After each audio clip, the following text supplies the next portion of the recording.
Boa noite. Segundou, né? Começando a semana. Eu aqui ainda meio sem voz do fim de semana, que a gente fez uma imersão. Então tô aqui, vamos chegando as pessoas aos poucos. Sejam bem-vindos. Hoje algo diferente. Já chegando o nosso convidado aqui. Deixa eu já colocar para a gente poder colocá-lo no vídeo. Mas que Uau, estranho. que paisagem é essa? Excelente pergunta. Eu vou ter que descobrir como é que eu tiro isso daí agora. É só você inverter a câmera, não? Eu acho que é só inverter a câmera, né? Ah, é. Ah, agora melhorou. Tava lindo, não tava? Ainda bem que não era pornográfico. Tava, tava lindo. E aí, meu nobre amigo? Tranquilo? Tranquilo. Olha, eu vou falar pra você que eu já tô aí há uma semana, um pouquinho mais fazendo as lives, tudo, e assim, cada dia uma pessoa. E na quinta-feira passada, quando terminou falando sobre felicidade com a Alessi, né, que tá lá em Tóquio e tal, fazendo o doutorado dele em felicidade lá com o Ikeda, com o pessoal, eu falei assim, olha, segunda-feira vai ser uma batata quente pro Daryl, porque o nível tá subindo a cada edição da live, né? E eu fico muito feliz, né? Porque a gente tá assim tentando mostrar um pouquinho que existe vida inteligente nas redes sociais, né? E isso de certa forma sem pretensão. Eu falo isso pelos meus convidados, naturalmente, mas eu fico feliz aí com a tua presença. Obrigado por você aceitar o convite, né? Tenho certeza que hoje a gente bate a audiência lá no alto, porque todo mundo falando, não acredito que o Darren, não sei o quê. Tá, tá, tá. Então, obrigado. Então, vamos lá para a encrenca, né? Que você quer me colocar. Mas é Eu assim, eu achei. não sei se eu não sei se tem encrenca no sentido de que tudo isso é um mistério geralmente tão grande que tudo que a gente consegue fazer, de modo geral, é raspar nas várias superfícies que estão em andamento, Uhum, em qualquer campo de conhecimento. Né? sim. Alguns com mais conhecimento ali, outros com mais conhecimento acolá, mas a gente raspa em superfície e isso que é gostoso, porque o dia que alguém disser que sabe tudo, então daí a gente está encrencado para valer. Sim, sim. Eu diria até que as pessoas que sabem tudo são as que mais me preocupam hoje em dia, porque a É, gente tá, a gente tá vivendo um momento que muitas pessoas acham que sabem tudo, e isso tá fazendo a gente ter um momento meio cinza de humanidade, né? são os doutores Google ou outras coisas. Exato. Doutor rede Mas social. Mas uma coisa que me vem, até na semana passada, um dos participantes, né, foi o Alexandre Quartos. Hoje de manhã, até hoje de manhã, né, hoje de tarde eu gravei um podcast com ele lá, que a gente está participando lá para um livrocaster, né, um projeto que o Wendel Carvalho está desenvolvendo e tal, e aí a gente está fazendo alguns roteiros, né, alguns materiais. Eu participei com o Renise Gomes e com o Alexandre Quartos. E na terça-feira passada a gente fez falando sobre o pensamento crítico, né? Porque o Alexandre também é bastante intelectualizado, quer dizer, uma pessoa que lê bastante e tal, também é bem amplo o conhecimento dele. E aí, quando eu coloquei essa coisa do pensamento crítico, me veio logo também na sequência essa questão de para onde o pensamento está indo. E aí, quando eu coloco a evolução do pensamento como tema para a gente conversar aqui, me vem aquela coisa de como a mente funciona do Steven Pinker, né? Assim, da base do pensamento, e aí me remete toda a questão da filosofia para onde está indo. Por quê? Porque se a gente for pensar hoje nas redes sociais, também tem vários filósofos celebridades, né, que levam a filosofia para muito mais gente. Tem um lado positivo disso, claro, porque espalha um pouquinho esse conhecimento filosófico, pensamento, mas por outro lado também me preocupa um pouco de pensar se a gente não está fazendo com que a sociedade fique no raso, né? E as redes sociais, de certa forma, trazem isso. Você como, aí eu vou explorar, você como antropólogo, né? E não só por ser antropólogo, mas também autor de uma obra incrível sobre antropologia. fala um pouquinho sobre a evolução da espécie. Então a gente tem aí um período que são de milhares e milhares de anos, que o nosso cérebro está mais ou menos como estava hoje, né? E vai tendo pequenas nuances, aí, pequenas diferenças. Você é otimista ou pessimista quando o tema é evolução do pensamento? Porque o tema da live de hoje é um pouco otimista quando a gente fala da evolução, porque de repente pode ser, e corre um risco de ouvir, que a gente evoluiu. Ah, não sei. Eu acho que uma das coisas que o antropólogo que estuda antropologia física, portanto, a questão evolucionária humana, gostaria de colocar em pauta antes de mais nada, talvez os grandes saltos dados pelo processo de pensamento ao longo da história e não necessariamente fazer uma projeção de futuro, porque fazer projeção de futuro é quase sempre uma cilada, porque depende de fatores demais que, em princípio, a gente desconhece. Uhum. Então, qualquer previsão de futuro que a gente possa fazer vai depender de algo que já conhecemos ou que já exploramos. E coloca de fora, não vou dizer automaticamente, mas coloca de fora aquilo que ainda está por ser. E essas nuances e variáveis que ainda estão por ser vão trazer muitas mais complexidades do que aquilo que a gente pode imaginar hoje. Porque, do ponto de vista, pelo menos do meu ponto de vista, a evolução de um pensamento indo adiante, ela ocorre ainda mais hoje de uma maneira exponencial, e eu não acho que dê para dizer que isso seja diferente ao longo da nossa história.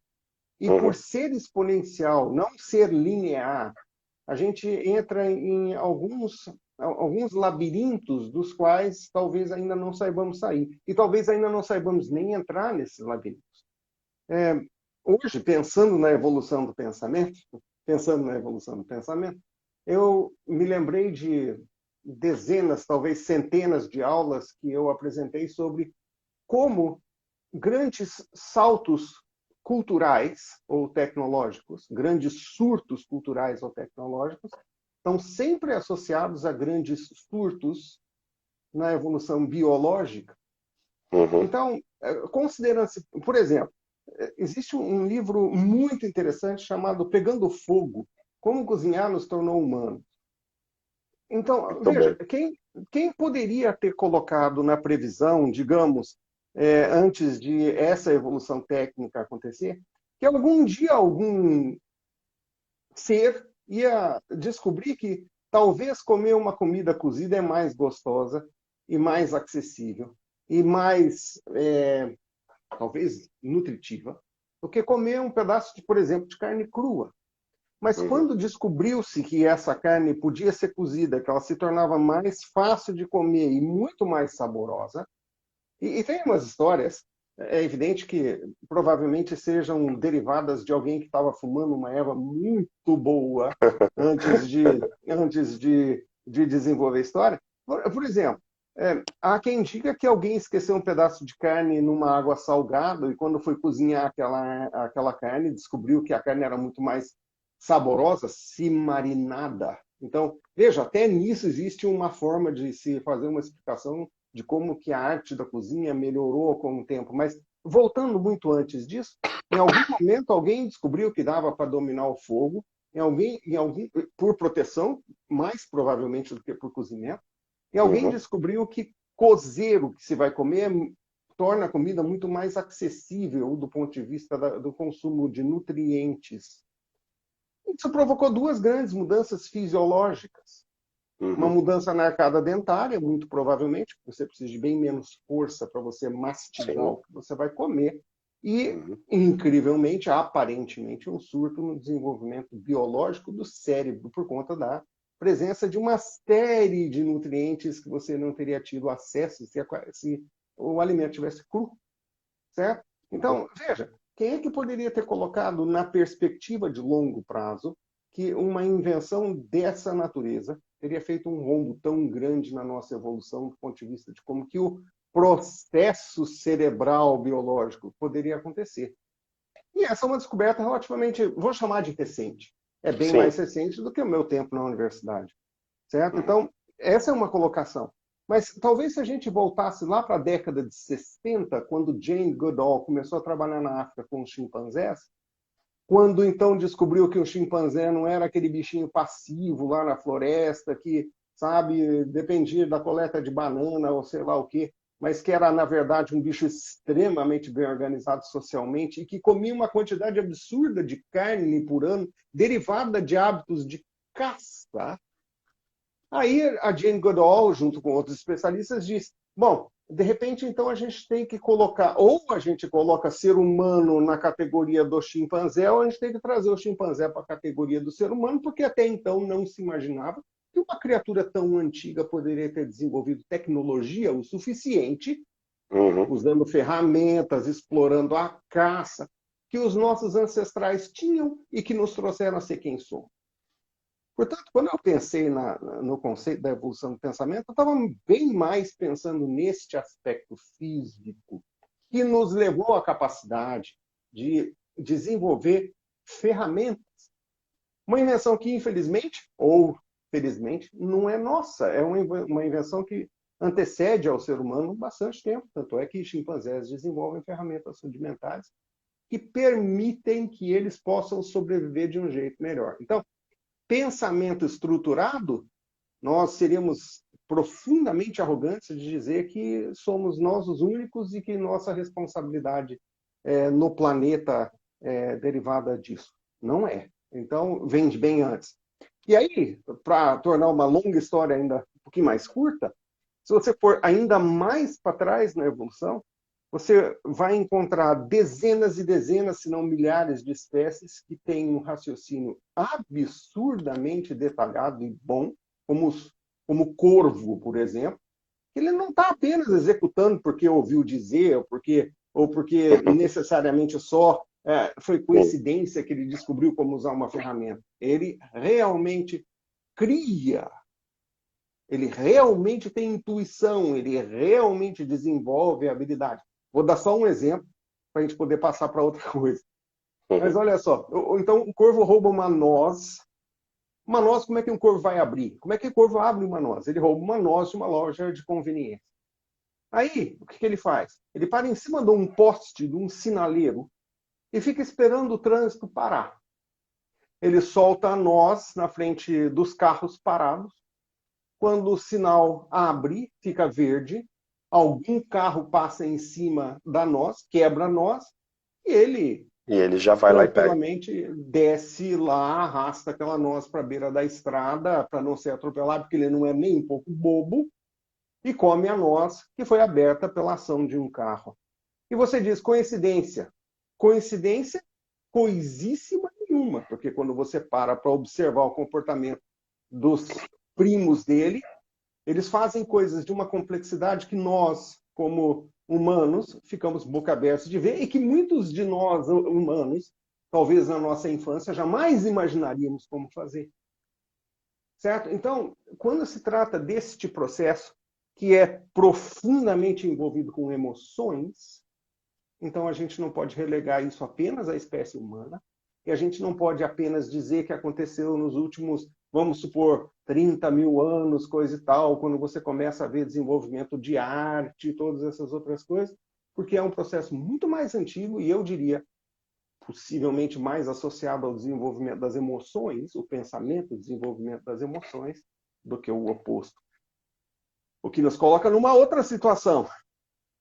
A gente subavalia outras espécies achando que elas não têm essas emoções, portanto, também não têm a capacidade de gerar pensamento.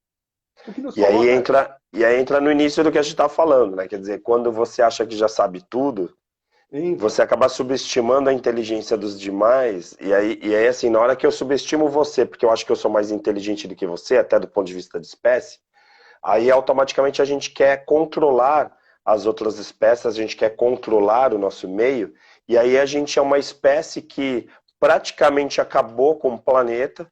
Então a gente tem aí previsões meio apocalípticas em relação à água potável, oxigênio, a recursos naturais, que é a mesma espécie que desenvolveu adubos, que identificou um monte de tecnologias para a gente poder produzir mais alimentos e tudo mais. Só que em compensação a gente acaba com o planeta, que em tese uma espécie animal né, mais primitiva, por exemplo, não faria isso mesmo que não tivesse essa relação do pensamento, né? Então, assim, aquela espécie não pensa.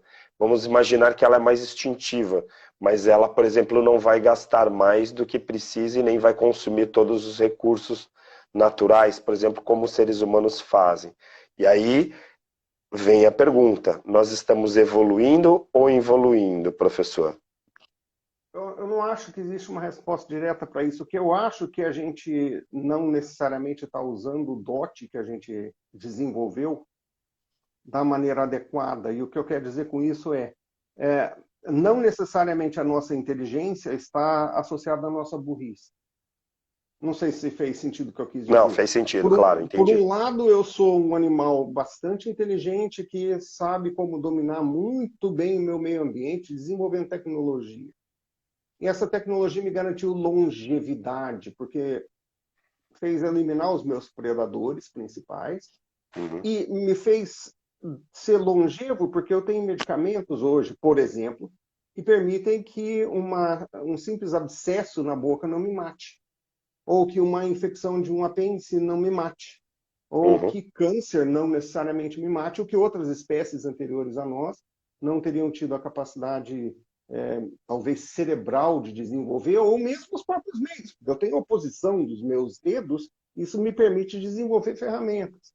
Então, por um lado, eu tenho uma espécie que se permitiu e que conseguiu fazer, até com um brutal aumento na complexidade do cérebro, até X milhares de anos atrás, que permitiu que isso acontecesse. Mas, no outro lado, a gente tem uma espécie que consome atualmente em torno de 14 meses e meio por ano dos recursos naturais que tem disponível para ele, a tal da pegada, Pegada. Uhum.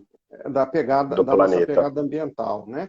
Uhum. Então, a gente está consumindo muito mais do que a gente está permitindo que a natureza reponha. Uhum. E alguns discutiriam, então, que a gente está no antropoceno, né? Então, é o período onde uma espécie, a humana, consegue dominar o meio ambiente para o seu próprio uso e, neste instante, de uma maneira profundamente catastrófica.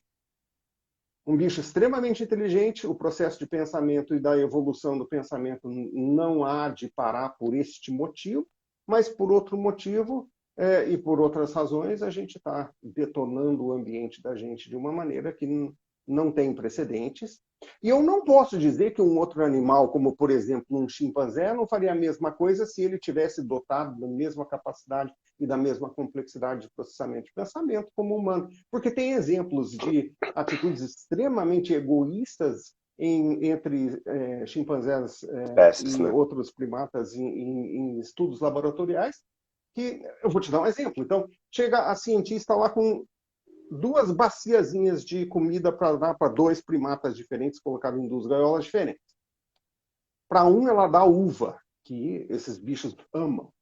Para outro, ela dá pepino, que eles gostam, mas não amam. O que recebe pepino da primeira vez fica olhando na uva do outro. O que recebe a uva, come a uva com grande alegria, enquanto olha para o outro, meio dizendo assim: eu tenho e você não tem. Uhum. Na segunda rodada, a mulher volta com os pepinos, porque ganhou o pepino da primeira vez, e uva, porque ganhou uva da primeira vez. O que ganhou o pepino aceita o pepino dessa vez, enquanto ele continua olhando para o outro que está com a uva. Na terceira rodada, a mulher vai dar os pepinos para aquele macaco de novo, e em vez dele comer, ele arremessa os pepinos de volta nela, dizendo: escuta, por que aquele está ganhando a Não quero uva e mais eu isso. não? Não quero mais isso. Então, isso demonstra claramente que nós temos mais complexidade. O nosso processo de pensamento provavelmente é melhor, né? Mas o outro também não é livre de sensações egoístas e de emoções do eu estou sendo deixado para trás. Então, quando a gente fala do pensamento, também porque como a gente fala do cérebro, do encéfalo, né, como um todo, da complexidade do encéfalo, tem essa questão também que a gente fala do pensamento, a gente liga muito o pensamento à questão do córtex, tal, né, o neocórtex, que é uma característica dos seres humanos e tudo mais. Sim, sim. Mas aí se a gente for pensar, muitas das coisas que a gente coloca em xeque hoje, em relação ao pensamento, e aí por isso esse tema evolução do pensamento, ele também é complexo, porque muitas das questões colocadas em relação ao pensamento tem a ver com o sistema límbico, tem a ver com as emoções. Porque aí, de repente, a gente pensa, poxa, a gente já entrou em guerras por vaidade.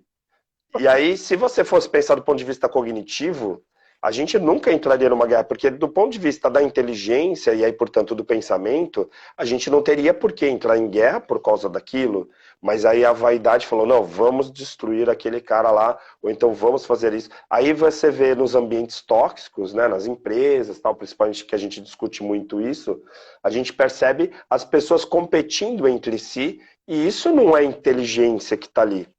Tem muito mais a ver com o sistema límbico, tem muito mais a ver, né, com as emoções. A gente, de certa forma, pode imaginar que o quanto a gente evoluiu no pensamento e o quanto a gente ainda precisa evoluir na gestão das emoções, porque eu fico com a sensação, e você como terapeuta, né, além de antropólogo, você trabalha muito essa questão da inteligência emocional, da gestão da emocionalidade, que talvez a gente esteja chegando aqui num cruzamento ou num entroncamento, onde os seres humanos também estão começando a perceber que só o pensamento, que é, digamos, esse presente que os seres humanos têm, que é a questão do pensamento, não é suficiente para a gente poder, por exemplo, economizar o planeta, ou a gente poder ter bons relacionamentos, e aí entra então a questão da gestão da emocionalidade. Como que você vê isso? Então, aí tem uma questão muito interessante. Tem um autor que eu li recentemente. Eu estou querendo dizer que foi o Peter Levine, mas acho que não é ele. E eu teria que buscar a fonte. Que fez uma colocação muito interessante quando se trata da questão do uso de afirmações, por exemplo. As afirmações, né? Eu me proponho a ser rico, portanto, em algum momento eu consigo ser rico. E aí eu fico repetindo essas afirmações até que tal coisa aconteça, tal. Só que ele coloca isso em xeque, dizendo que afirmações jamais poderiam pensar, porque o pensamento é a ponta final de uma cadeia. De E processos, essa né? cadeia começa com a emoção. Uhum. Como é que, para que eu possa reagir a uma situação, eu tenho que ter a minha emoção voltada para isso, porque ela gera o sentimento que gera o pensamento. Uhum. Certo? Inclusive, em consultório, onde eu trabalho mais com as pessoas, normalmente onde é que seu corpo está reagindo quando você está tendo esse pensamento. Aí Uhum. vai lá, que seja. Então a pessoa está lidando com uma questão de ansiedade. Ah, eu tenho nó na garganta, eu tenho peso no peito, eu tenho peso nos ombros, ou seja o que for. E eu vou trabalhar com essa emoção antes de eu trabalhar com um pensamento que está supostamente sendo o gatilho da ansiedade. Uhum. Então, quando eu libero essa emoção, o pensamento fica mais controlável ou passa a ser de fato controlável, Sim. certo? Então, se a gente está colocando que a questão da cadeia de acontecimentos é que inicia-se com uma emoção e termina-se num pensamento, o que eu tenho que aprender a gerenciar é o que é muito mais antigo do que a questão cerebral. Muito Uhum. mais antigo. Isso você coloca lá. Então, a gente pode colocar a rotulagem. Coloca lá que é o sistema límbico. Boa. Inclusive, muitos dos processos de consultório que a gente usa exploram a questão do sistema límbico, né? Então, daí eu tenho que me colocar numa outra postura, eu tenho que me colocar numa outra posição. Primeiro, vamos liberar a questão emocional, energética. Não quero soar, sabe, na área mística, não é isso, não. Não, não, A tá questão super é que claro.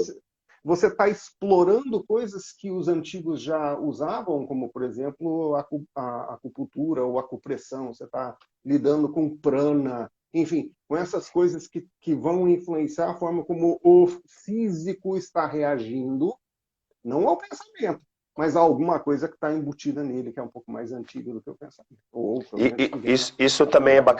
isso também é bacana de trazer, porque, de certa forma, também tem uma boa fundamentação para que a gente entenda, e aí se você pensar os orientais, né, porque a gente é muito racional, né, a gente fica tentando ir para a ressonância magnética funcional e tentar entender o que acontece no cérebro, qual a área que atua, tal, como que está acendendo ali os exames, tal.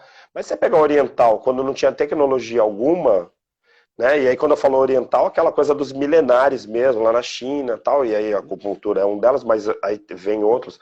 O próprio Rolfing, né, que eu lembro do Ivan falando de Rolfing, eu acho que tem um pouco um sentido nesse momento, que é, eu acabei de vir de uma imersão, né, que era dos sentidos, marca pessoal sentidos, que era justamente assim, você primeiro precisa enxergar o que está acontecendo, depois qual a emoção que aquilo lá que você está vendo traz, e a partir dessa emoção, a tradução que isso te traz. Porque se eu olhar para você e aí eu tiver uma emoção diferente, por exemplo, da sua, obviamente que eu vou ter uma interpretação diferente, porque aí o pensamento vem dessa emoção que veio através Lógico. daquele sentido. Por isso que hoje tem muito sentido a gente falar de mindfulness, de atenção plena, desses recursos, e que é algo que quando não tinha tecnologia alguma, os chineses já atuavam de forma, entre aspas, intuitiva.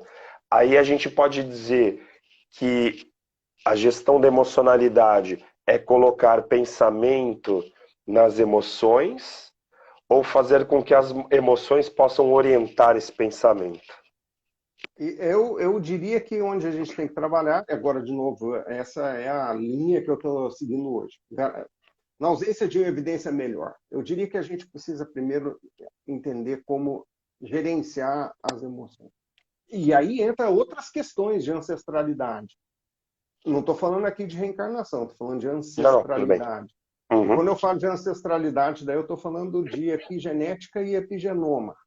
E aí eu uhum, estou falando de como que a gente herda aquelas emoções que eram comuns aos nossos ancestrais, alguns dizendo, potencialmente indo para trás 4 gerações. Portanto, a gente está lidando aqui com coisas, questões que nasceram com o pai do nosso pai, uhum. certo? E que vem através do epigenoma. O epigenoma é um negócio espetacular, e o conhecimento sobre isso é uma coisa espetacular, surgida há poucos anos, do ponto de vista Pouquíssimo tempo. absoluto no conhecimento, talvez 20 anos.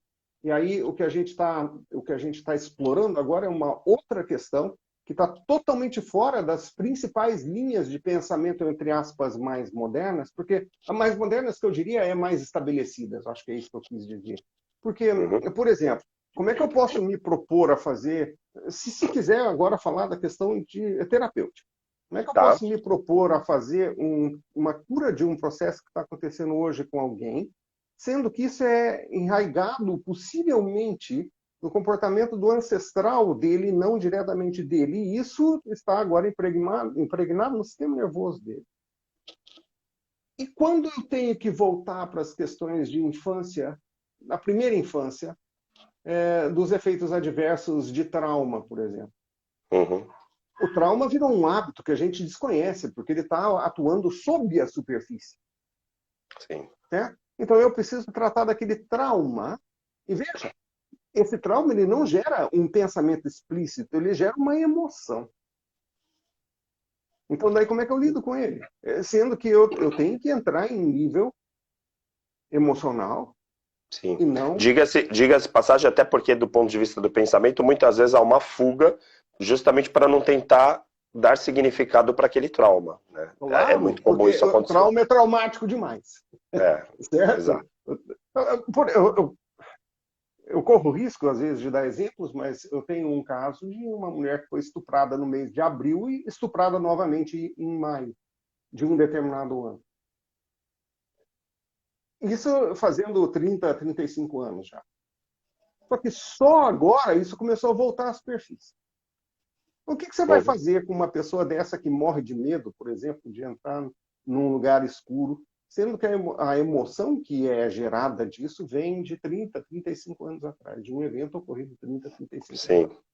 A gente pode tratar disso de uma maneira superficial. Às vezes a gente pode fazer uma. Não, vamos associar esse pensamento com outra coisa.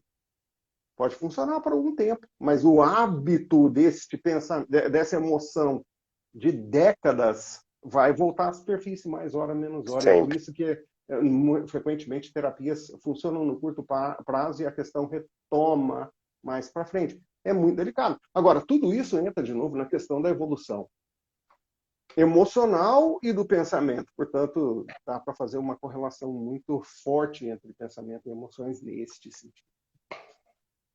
Agora, a gente está falando de trauma, está falando digamos, questões mal resolvidas por estímulos que aconteceram em determinados momentos. A gente costuma, por exemplo, quando entra numa técnica de regressão, por exemplo, com hipnose ericksoniana, tal, associado aí a algumas técnicas, a gente normalmente pensa assim que aquele adulto agora ele pode resgatar aquelas questões da infância porque agora naquele momento ele está numa fase mais seguro por ser adulto e aí ele pode então ressignificar aquelas emoções e os sentidos que aquela emoção pode trazer para aquela vida adulta. Por exemplo, eu dou um curso de oratória que eu falo do cérebro reativo, né? Então, assim, Sim, muitas sim. vezes na infância, cala a boca, menino, não fala, não sei o quê. Aí você tem um adulto que não fala, tem medo de falar em público por causa dessas restrições, por causa dos traumas, né? E aí, claro, esse é um medo que é mais fácil, tal. A gente aqui, até pelo teu exemplo, eu também já tive esse tipo de problema de pessoas que foram violentadas na infância, molestadas. Claro que são muito mais profundos, muito mais graves.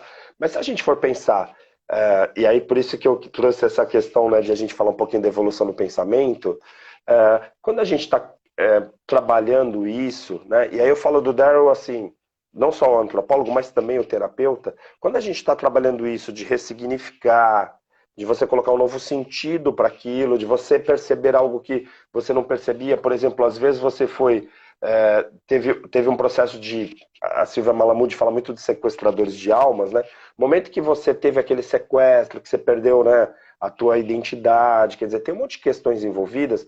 Nesse momento, a gente também não está falando do pensamento, assim, de colocar pensamento, de colocar consciência nas emoções, a gente não está falando de pensar sobre as nossas emoções também? Porque aí passa, então, para mim, a evolução do pensamento, passa também por a gente identificar melhor e dar melhor sentido às nossas emoções também. Eu acho que quando a gente desenvolve um certo nível de maturidade com o autoconhecimento, isso é, então eu tenho a maturidade neste momento, porque eu passei por diversas etapas pessoalmente evolutivas. Eu acho que essa maturidade traz para a gente a possibilidade de fazer então daí o caminho inverso com o pensamento. E com a complexidade do pensamento de chegar até um nível de ressignificar uma emoção.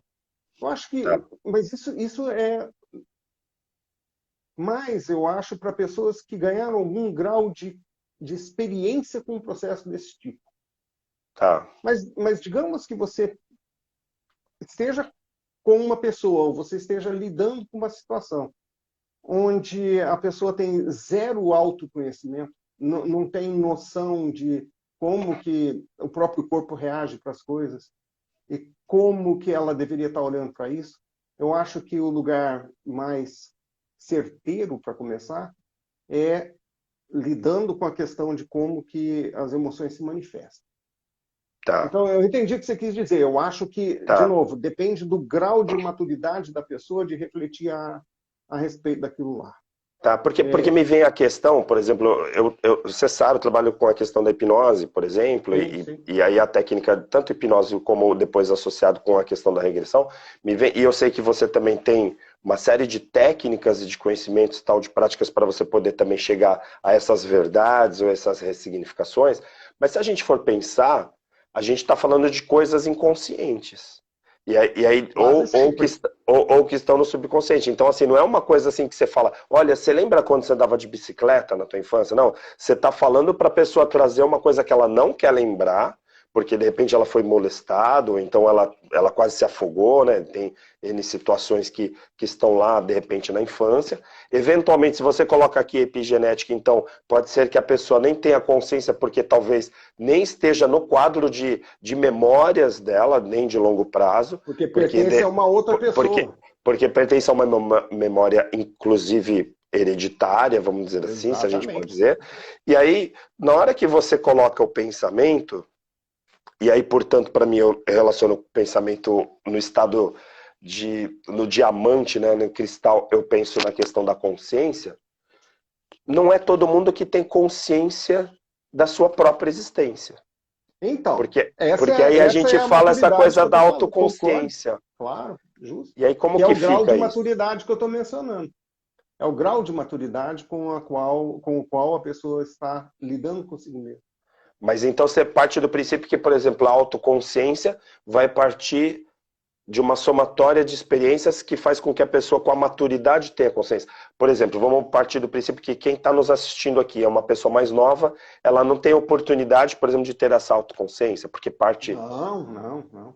Porque isso Então, como também que faz seria? parte de um complexo processo que também deriva eu vou chamar de criação, mas daí é uma palavra cheia de problemas, certo? Assim, Mas eu vou te dar um exemplo.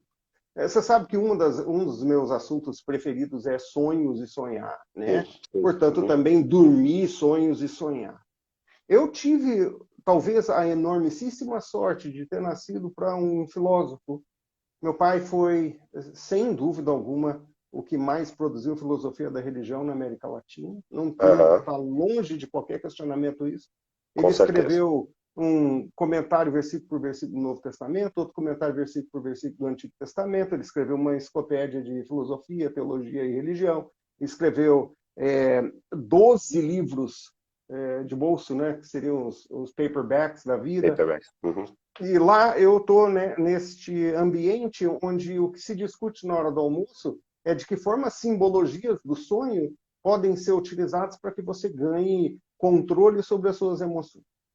Ou que você entenda, pelo menos, o que está acontecendo. Este ambiente foi fértil, Uhum. certo? Então, no começo, voltando lá para as primeiras coisas que a gente está falando, a gente quer trazer um pouco de vida inteligente para as redes sociais.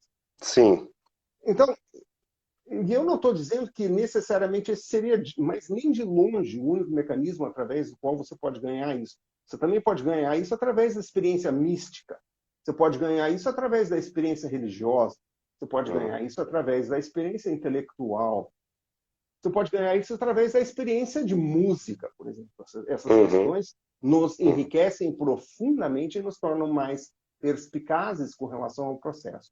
E Sim. também aquelas pessoas que têm a iniciativa e a paciência de ouvir a própria intuição. Aí nós estamos lidando com uma outra problemática mais bonita ainda. A intuição é um negócio lindo, que alguns dizem nascer nas vísceras, né? E eu acredito que provavelmente seja isso mesmo. Naquela Uhum. enormíssima comunidade de bactérias que a gente tem dentro do corpo da gente, que não são burras, não. E os Uhum. neurônios que estão lá no nosso abdômen formando o plexo solar.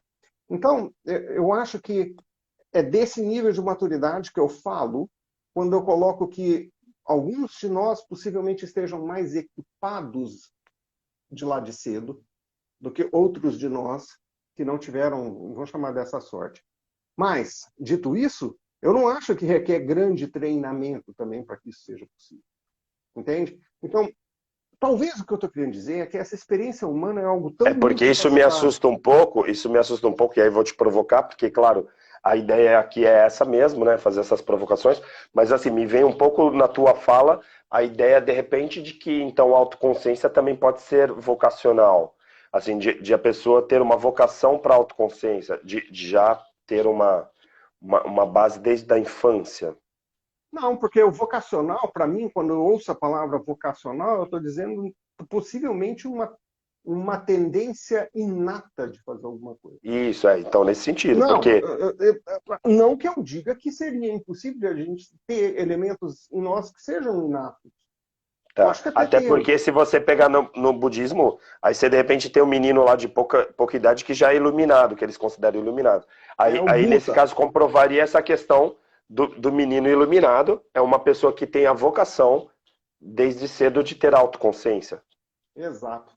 E aí eles estão colocando lá um menininho de 4, 5 anos como sendo o próximo Dalai Lama, por exemplo. Né? Uhum. Então, essa é a grande problemática que a gente enfrenta quando a gente olha na questão das filosofias, né? E das religiões. Agora, quer chutar pau de barraca de uma vez por todas? Então, Bora lá, bora aí, lá. aí a gente vai ter que explorar as fronteiras da vida e da morte. E quando você explora as fronteiras da vida e da morte e começa a investigar questões como experiências de quase morte, por exemplo, então daí é claro que a gente está explorando alguma coisa que é intangível para a maior parte de nós, simplesmente porque a gente desconhece em grande parte a ciência que está por detrás disso e a literatura que está por detrás disso. Intangível nesse sentido, não querendo dizer que Sim, seja sim. incompreensível. Uhum. Intangível porque a maior parte de nós simplesmente desconhece o que acontece. Mas quando você passa a olhar as experiências de quase morte que está envolvida, as coisas que estão envolvidas nela, então daí você começa a explorar um campo minado que mostra que possivelmente uma boa parte de tudo que é bagagem da gente nem é de agora para começar. Opa, mas daí a gente está falando de epigenética e epigenoma, a gente está falando de reencarnação propriamente dita, ou a gente está falando da consciência universal, que é uma parte de todo? sim, E aí a gente entra na quântica. sim.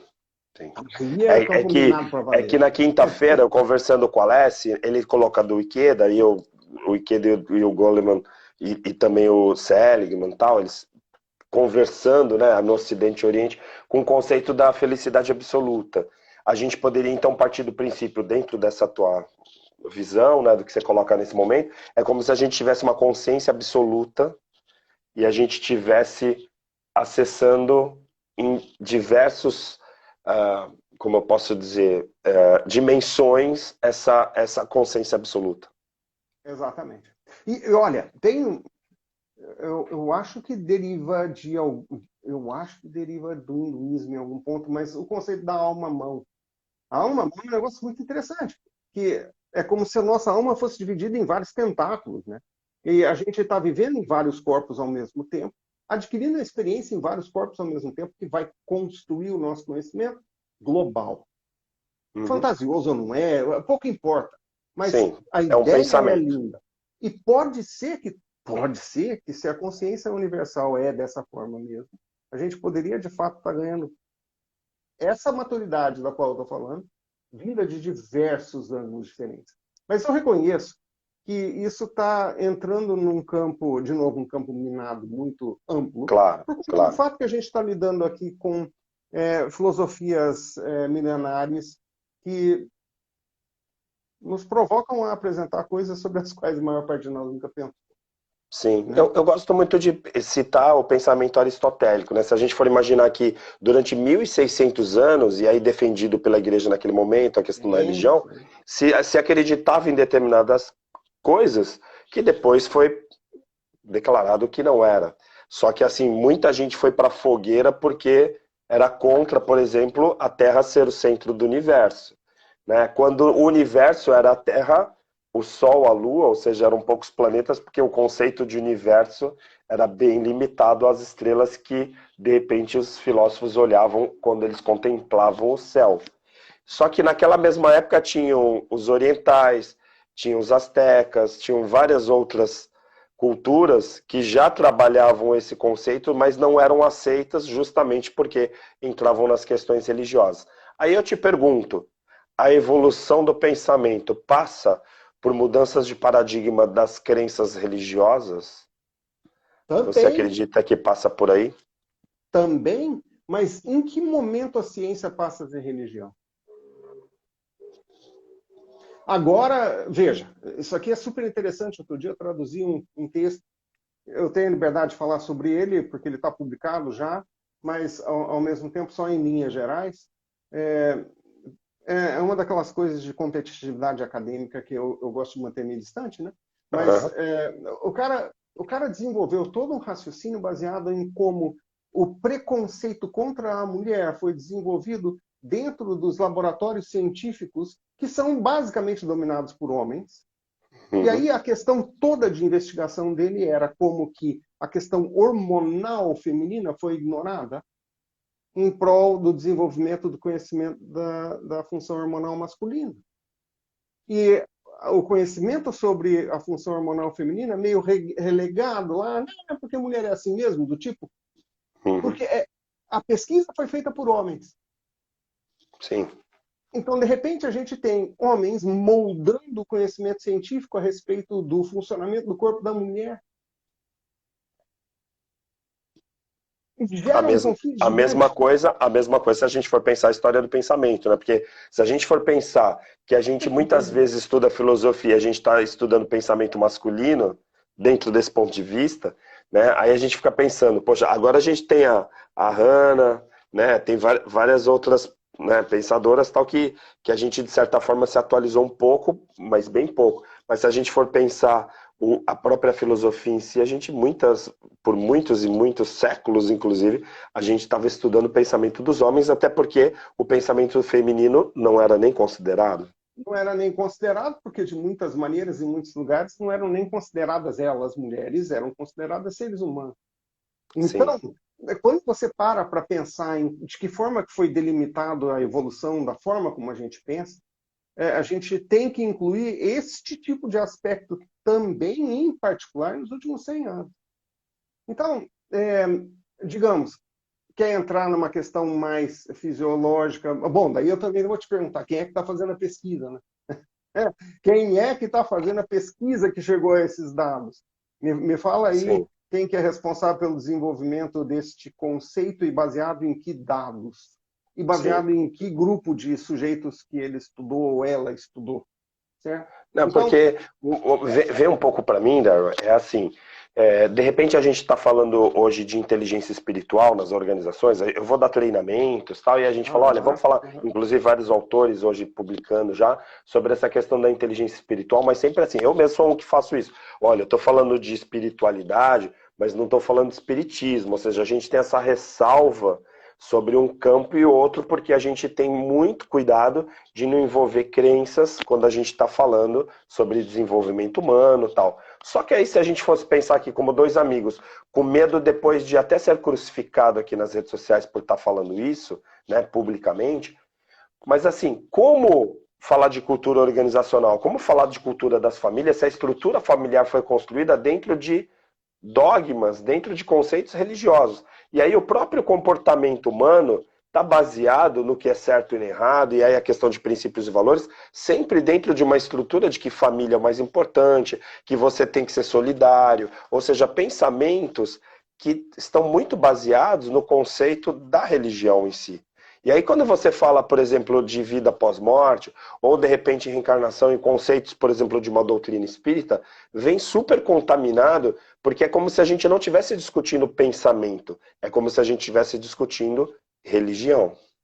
exatamente. E aí a religião é o quê? Também é um processo que foi desenvolvido por meio desse tipo de pensamento, só que dentro de uma certa caixa, dentro de um certo ambiente controlado por certos tipos de pessoas que não poderiam ser contrariadas. Uhum. Aliás, é assim praticamente em todas as ciências, né? Se você Sim. vai com... Quer ver um exemplo mais dramático disso? Para quem conhece o ramo, né? Dá uma olhadinha no trabalho feito pelo sujeito chamado Deepak Chopra, né? Que trouxe uma, uma evolução incrível na forma como a gente observa o próprio comportamento humano, Uhum. vindo destes aspectos talvez mais orientais, até porque, de fato, ele é de Muito origem mais. indiana, né? Mesma coisa com Amit Goswami, que provocou, de fato, uma junção da espiritualidade com a ciência da física quântica, e, de repente, a ciência quântica está andando lado a lado com a experiência religiosa e, quem sabe, provando a experiência religiosa até um certo ponto. Essas pessoas, Chopra, Goswami, foram execradas por desafiar o status quo da sociedade, foram execradas. Ganharam seguidores, muitos milhares de seguidores, mas a ciência hardcore execrou essas pessoas porque Com desafiaram o certeza. pensamento colocado dentro da gaiola tradicional, desenvolvido por essas lógicas da física tradicionalista que diz que não é possível as partículas tenham consciência. Sim. Olha, Quando... não precisa ir nem tão longe. Assim, se a gente for pensar, até porque já está fundamentado, tudo já tem uma estrutura até do ponto de vista da nossa sociedade, mas se você for pensar friamente, até outro dia, se você fosse num psicólogo, se você fosse num terapeuta, você era louco. A sociedade. Ah, Tinha uma tia minha que ia no psicólogo, então tinha que ir no psiquiatra, ai, coitado, tem uma tia louca, né? As crianças falavam isso. E assim, hoje em dia, né, já existe a faculdade de psicologia e já tem uma estrutura, né, da sociedade que entende o quanto é importante a saúde mental e o quanto é importante a saúde emocional, mas até a década de 90 a gente falava que a intuição era uma característica feminina porque estava relacionado ao sistema límbico, à amígdala, às emoções. Então a mulher podia se emocionar, o homem não chora. E a gente está falando de décadas atrás. e é E o aí, de mesmo repente, corpo. É o e é o mesmo mesmo. corpo regido pelos mesmos hormônios, regido pelos mesmos Sim. estímulos, Porque o certo? cérebro não mudou nesses últimos anos para dizer assim, agora o homem pode chorar, né? Eu tenho sentado à minha frente, o ano é de 2017, eu tenho sentado à minha frente um cara que diz assim, mas o meu chefe não pode saber que eu estou vindo aqui. Não, por quê? Porque se ele souber que eu estou vindo aqui, ele vai achar que eu tenho algum problema que não é solucionável, porque afinal de contas as emoções não são solucionáveis. É subjetividade das emoções, né? Exato. Eu falei, bom, da minha parte você não precisa se preocupar se ele vai descobrir ou não, porque nada disso vai sair dessa sala. Mas eu fico muito... Não vou dizer que eu fico surpreso, porque isso é mais comum, uma atitude mais comum entre homens do que mulheres, mas ainda hoje, 2000, então aquela época, 2017, de alguém estar com receio de alguém saber que a pessoa está lidando com emoções, Uhum. certo? Porque Agora, é isso. a gente tem a neurociência. Aí fazer abrir aqui um parágrafo novo sobre neurociência. A neurociência trouxe uma riqueza enorme de dados, de funcionalidades, tudo mais, e tem uma credibilidade, uma autoridade, porque afinal, ciência. Isso. A gente falou que não ia falar de futurologia, a gente não vai dar uma de McLuhan nem de nada, mas não querendo ser futurólogo, mas eu sei que você é muito bom nisso. Você acredita que a gente está perto por conta de tudo que está se desenvolvendo? E aí nem vou entrar em tecnologia de inteligência artificial, essa coisa toda, mas pensar no cérebro humano mesmo e com tudo que está sendo desenvolvido, né, com implante neural, célula tronco, essa coisa toda. Você acredita que a gente está perto de conseguir entender que a glândula pineal, que a amígdala, que essas coisas todas que estão lá no cérebro, e que os orientais, ou que de repente a doutrina espírita, ou seja, o que em tese era um pouquinho holístico, daqui a um tempo vai estar comprovado nas ressonâncias magnéticas por aí? Eu acho que as ressonâncias magnéticas, A ciência vai alcançar o que a gente achava intuitivamente? eu acho que as ressonâncias magnéticas e tecnologias afins têm que evoluir muito para que isso seja possível de declarar. Essa tecnologia em si estará obsoleta quando essas descobertas forem materializadas no sentido prático, Tá. certo? Então, seria um excelente exemplo para se dar no ano de 2022 como uma base tecnológica que a gente tem em referência. Mas quando se trata de nanotecnologia, por exemplo, que é uma área muito empolgante, então essas tecnologias em si já estão obsoletas há uns 8, 10 anos. Só que Uhum. as tecnologias baseadas em nanotecnologia ainda não chegaram na prateleira dos mercados, dos laboratórios e coisa e tal. Porque quando a tecnologia baseada em nanotecnologia chegar, tudo isso vai parecer historinha do pré-primário, Uhum. certo? Então, eu acho que em um dado momento a ciência terá evoluído a tal ponto onde se tornará completamente redundante a discussão do será que existe ou será que não existe consciência, será que existe ou será que não existe a dimensionalidade que muitos mencionam, será que existe ou será que não existe? Eu vou chamar de espírito, porque muita gente gostaria de ouvir essa palavra. Eu Uhum. acho que a questão é que essa questão em si terá sido superada. Uhum. Outras questões surgirão que ocuparão o mesmo lugar. Mas, por exemplo, eu sou razoavelmente otimista, eu diria que na geração, talvez da sua filha, será possível que a sobrevivência perante a morte física seja comprovada. Comprovada, tipo o fato do dia a dia, isso aqui é um fato do dia a Uhum. dia. Talvez Tá. eu estou sendo um pouco otimista para a questão da sua filha. Mas se a ciência evolui de uma forma exponencial, Uhum. e se a cada. Você me deu um número uma vez, eu não lembro mais qual que ele é, mas lá nos tempos que a gente começou a conversar, você sabe que já faz 30 anos isso, né? Sim, pouco tempo. Do tempo que levava para a informação disponível no mundo duplicar, dobrar. Uhum. Eu não lembro mais dos números, mas é uma coisa sobre a qual um dia a gente conversou lá para trás, não sei nem se você lembra Sim. disso. Lembro, E a lembro. época era, vamos supor, a informação disponível dobrava a cada 2 ou 3 anos. Tava começando a internet.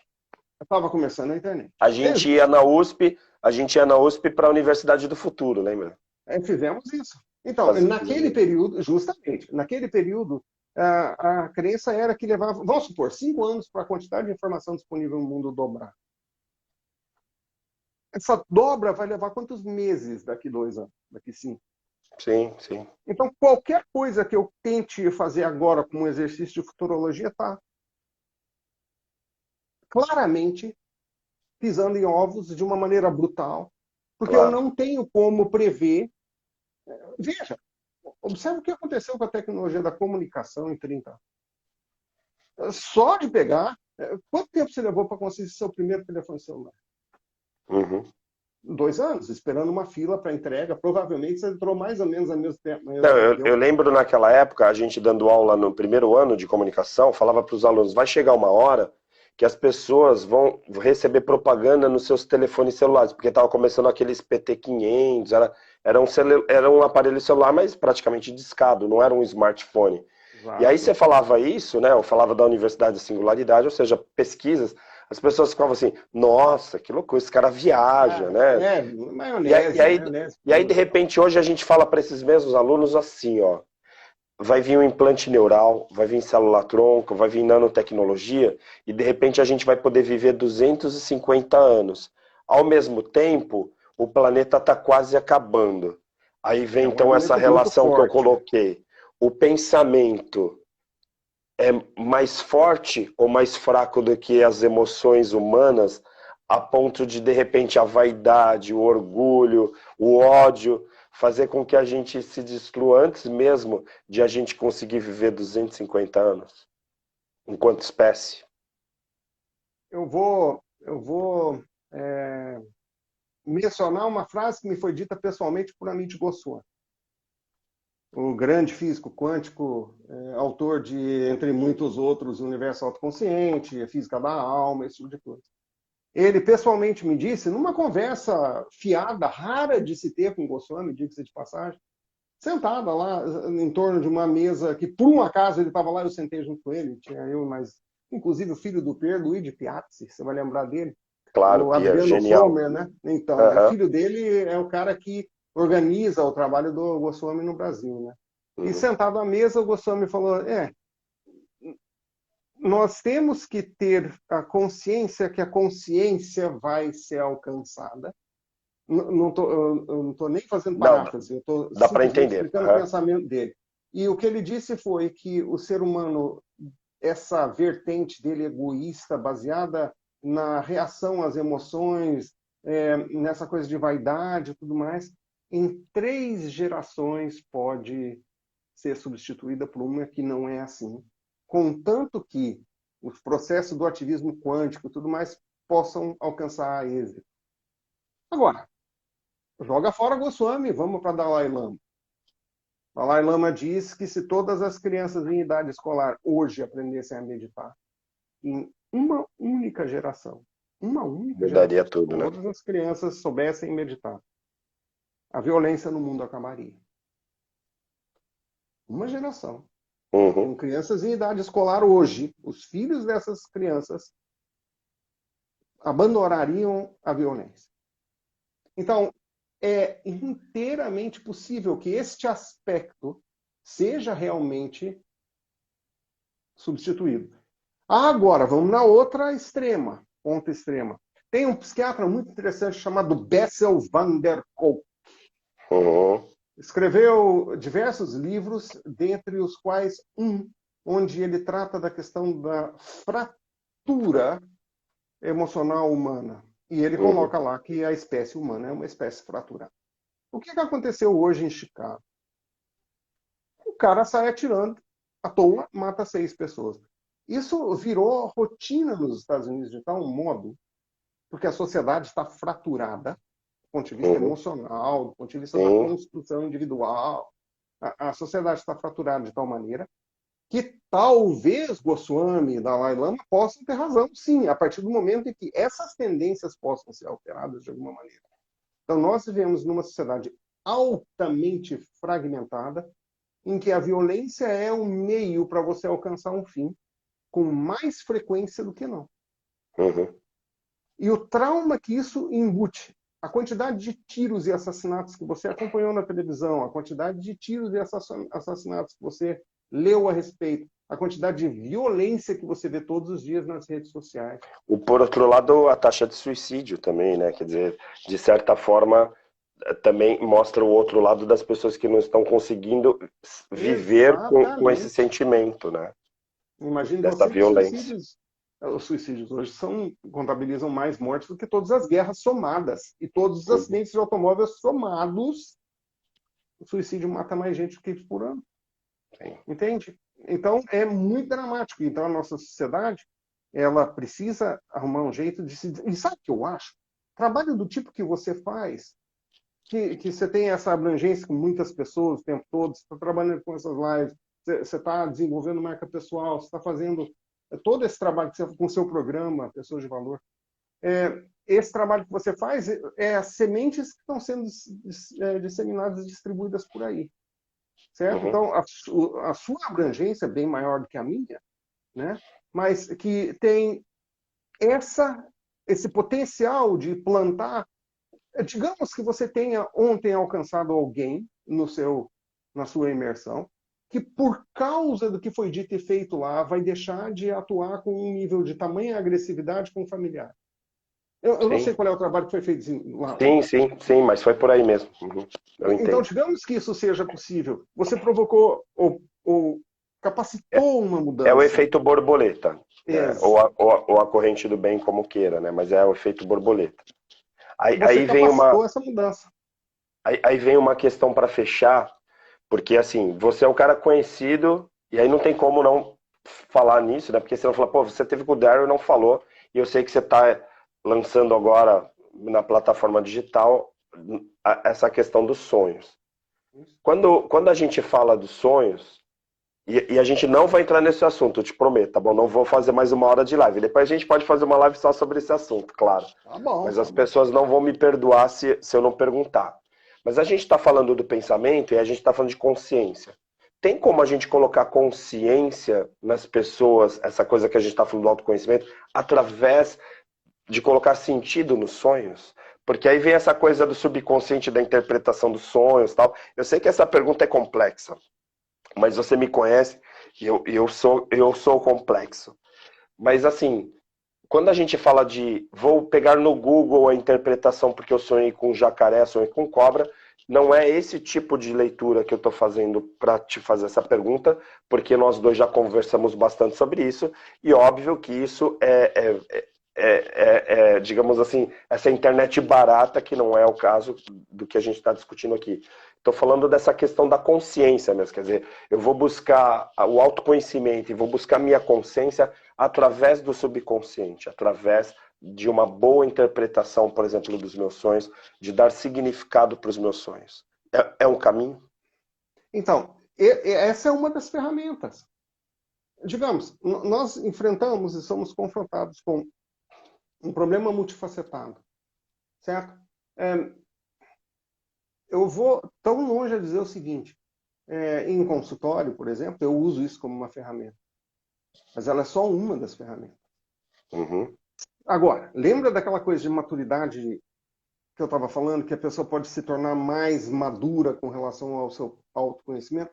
Essa seria uma das boas ferramentas para você usar todos os dias para desenvolver essa maturidade com o seu autoconhecimento. Uma vez que você conhece o idioma que os símbolos estão usando e de que forma isso correlaciona contigo, é líquido e certo que você vai ganhar um entendimento maior sobre você mesmo. É líquido e certo. Porque você, na verdade, está indo na profundidade que isso te traz desses símbolos também, né? Exatamente. Mantendo sempre em mente que um símbolo pode significar uma coisa hoje e amanhã ser outra coisa. Certo? Tem uma associação que você pode fazer. Não é sempre que eu sonho com peixe que eu estou sonhando com trabalho. Não é sempre. Mas uma boa parte das vezes que eu sonho com peixe tem a ver com projetos, particularmente na área de tradução. Portanto, tem a ver com projetos que vão render dinheiro em algum momento. Mas é evidente que o peixe tem outras cargas simbólicas para mim também. Agora, eu tenho que estar predisposto a compreender que essa é uma faceta importante para que eu possa conhecer a mim mesmo, porque quando eu estou dormindo, eu estou com a guarda mais baixa e eu consigo permitir um diálogo com o meu conhecimento interior que eu não consigo enquanto eu estou acordado. Então, não tem dúvida nenhuma que isso vai promover o processo de maturidade do ponto de vista do meu autoentendimento.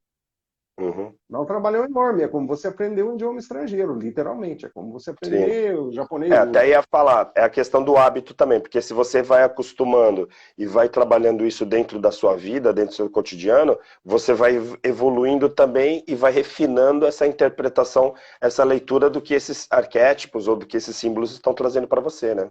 Digamos que você possa associar isso com meditação, digamos que você possa associar isso com boa dieta, que vai trazer boa nutrição, que vai tornar o seu corpo mais viável. Digamos que você possa combinar isso com um aterramento emocional, esse tipo de coisa. Na conjunção desses elementos todos, você ganha um conhecimento que você, de si, você não teria tido possibilidade de desenvolver se tudo que você tem como objetivo fazer na vida é receber e dar like em rede social. É Exato, óbvio. É óbvio. exato. Cara, muito obrigado.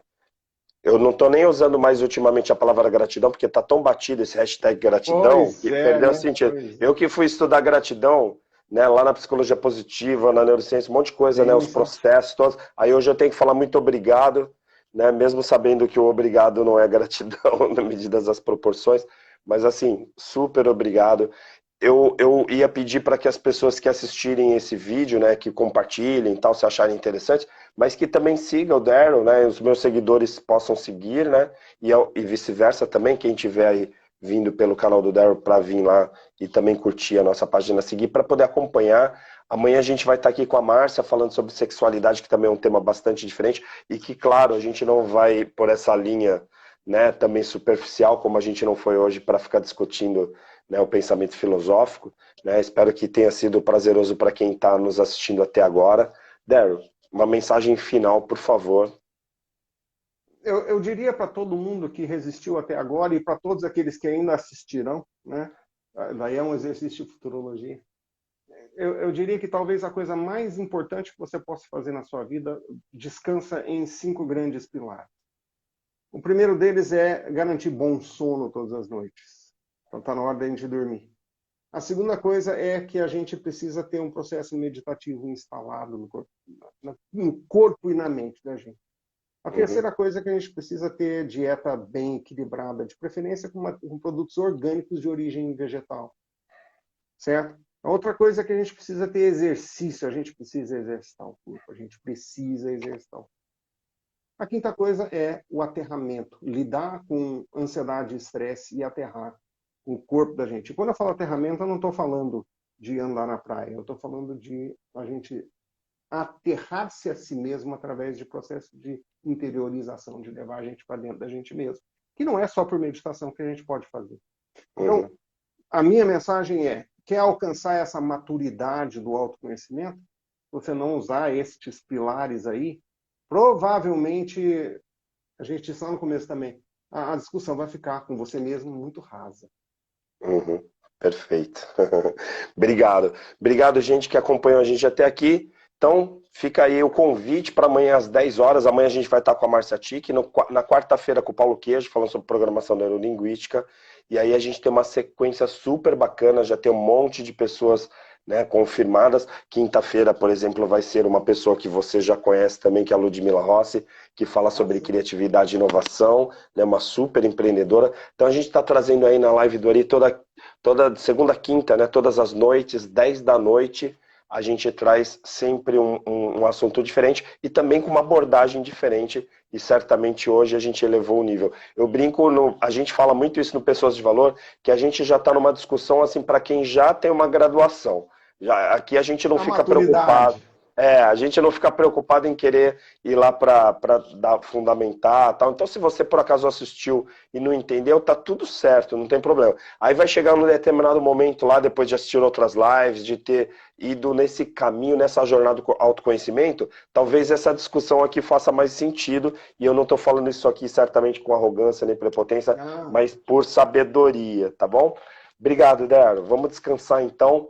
Bom descanso para todos vocês e até a próxima, tá bom? Um e eu abração. digo gratidão. Gratidão, tá bom. Combina. Hashtag gratidão. Boa. Valeu, Boa até noite. mais. Valeu, Boa tchau, tchau. noite.